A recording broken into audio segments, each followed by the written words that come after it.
Hello students, आज जो हम एक्टिविटी करने वाले हैं वो है बच्चों, हमारे पास में दो तरह के केमिकल कंपाउंड है, आयोनिक और कोवलेंट कंपाउंड हैं, और उन दोनों की हम सोल्युबिलिटी चेक करेंगे ऑर्गेनिक और इनऑर्गेनिक सॉल्वेंट के अंदर। मतलब पानी में कौन से डिजोल्व होते हैं और ऑर्गेनिक सॉल्वेंट जैसे कि पेट्रोल, डीजल, केरोसिन ऑयल, इनके अंदर कौन कौन डिजोल्व होते हैं, तो इनकी सोल्युबिलिटी चेक करेंगे आयोनिक कंपाउंड की और कोवलेंट कंपाउंड की।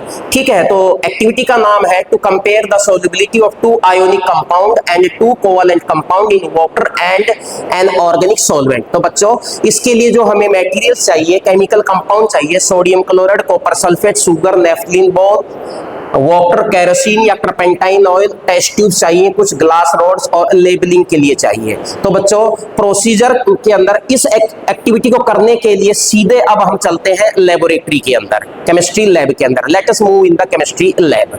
हेलो स्टूडेंट्स, तो आज के इस एक्सपेरिमेंट के अंदर हम लोग दो आयनिक कंपाउंड और दो कोवलेंट कंपाउंड की सॉल्युबिलिटी चेक करेंगे, ऑर्गेनिक सॉल्वेंट के अंदर और इनऑर्गेनिक सॉल्वेंट के अंदर। ऑर्गेनिक सॉल्वेंट के लिए हम लोगों ने यहाँ पर लिया है बेंजीन, और इनऑर्गेनिक सॉल्वेंट हमने लिया है भैया वाटर। तो यहाँ पर चार टेस्ट ट्यूब दिखाई दे रही हैं, इन चारों के अंदर वाटर है और इन चारों के अंदर हमारे पास क्या है, बेंजीन। एंड जो कंपाउंड्स हमारे पास हैं, एक हमने लिया है ionic compound copper sulphate, second one is NaCl, और इनऑर्गेनिक कंपाउंड के अंदर हम लोगों ने यूज़ किया है शुगर और नेफ्थलीन को। तो सबसे पहले हम लोग लेते हैं अपने वाटर सॉल्वेंट के अंदर NaCl। सर, इसमें NaCl है।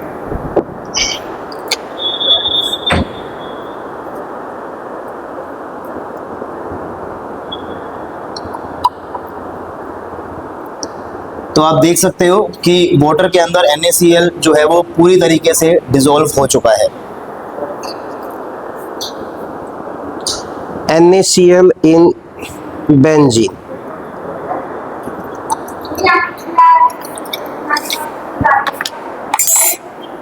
NaCl does not dissolve. तो आप क्लियरली यहाँ पर देख सकते हो कि जो NaCl है वो बेंजीन के अंदर डिसॉल्व नहीं हुआ है। दूसरा लेते हैं। नाउ नेक्स्ट हम लोग ऐड कर रहे हैं कॉपर सल्फेट को वाटर के अंदर। Almost easily soluble. सो हमें थोड़ी देर इसको मिक्स करना पड़ेगा, लेकिन आफ्टर मिक्सिंग आप ये देखेंगे कि जो वाटर है, वाटर के अंदर कॉपर सल्फेट जो है वो पूरी तरीके से डिसॉल्व हो जाता है और आपको एक ब्लू कलर का सॉल्यूशन देखने को मिलेगा, ट्रांसपेरेंट सॉल्यूशन देखने को मिलेगा। अब हम ऐड कर रहे हैं कॉपर सल्फेट को बेंजीन के अंदर। बेंजीन में कॉपर सल्फेट डिसॉल्व नहीं होगा। कॉपर सल्फेट आयोनिक है और बेंजीन है वो ऑर्गेनिक सॉल्वेंट है, डज नॉट डिसॉल्व। नाउ अब हम लोग शुगर को ऐड कर रहे हैं वाटर के अंदर।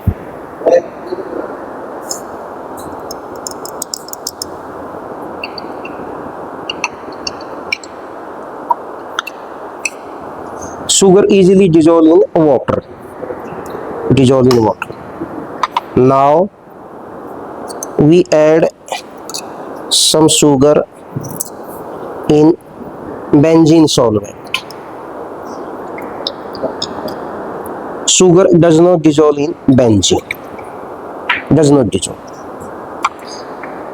and last we dissolve naphthalene in water. Naphthalene in water does not dissolve. Naphthalene जो है वो एक कोवलेंट कंपाउंड है और वाटर है वो एक पोलर सॉल्वेंट है, इनऑर्गेनिक, तो ये डिसॉल्व नहीं होगा। और अंत में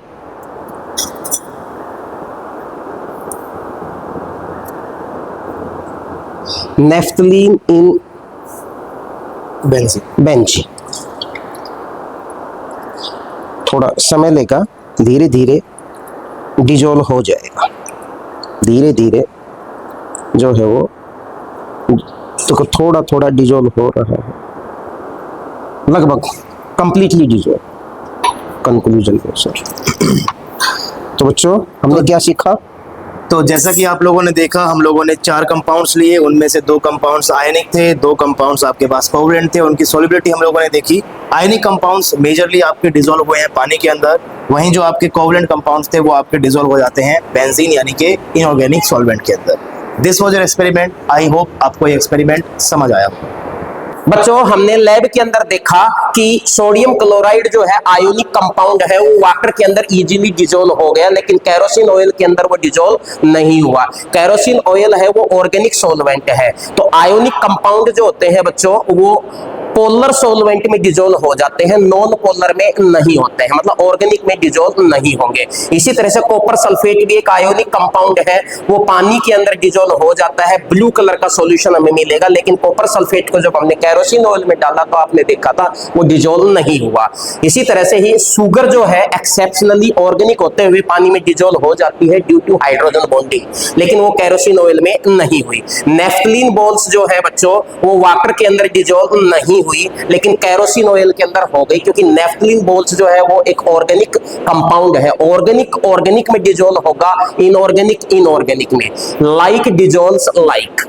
अच्छा बच्चों, कंक्लूजन इससे ये निकल के आता है बच्चों इस एक्टिविटी से कि आयोनिक कंपाउंड जो होते हैं जैसे सोडियम क्लोराइड, कॉपर सल्फेट, ये वाटर में डिजोल्व हो रहे हैं, केरोसिन जैसे ऑर्गेनिक सॉल्वेंट में नहीं।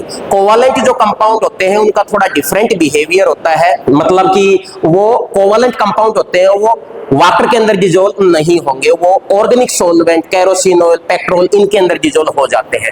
तो जो सोल्युबिलिटी है किसी भी सब्सटेंस की वो डिपेंड करती है नेचर ऑफ सब्सटेंस और टाइप ऑफ सॉल्वेंट। मैं पहले बता चुका हूं बच्चों, लाइक डिजोल्व्स लाइक का फॉर्मूला यहां पर काम करता है। और इस एक्सपेरिमेंट को करने के बाद में जो आपको प्रिकॉशंस जो रखनी है बच्चों वो यही है कि केमिकल कंपाउंड को हैंडल केयरफुली करना है, अनावश्यक रूप से बेयर हैंड से किसी भी केमिकल कंपाउंड को ना छुए, एक्सेट्रा एक्सेट्रा।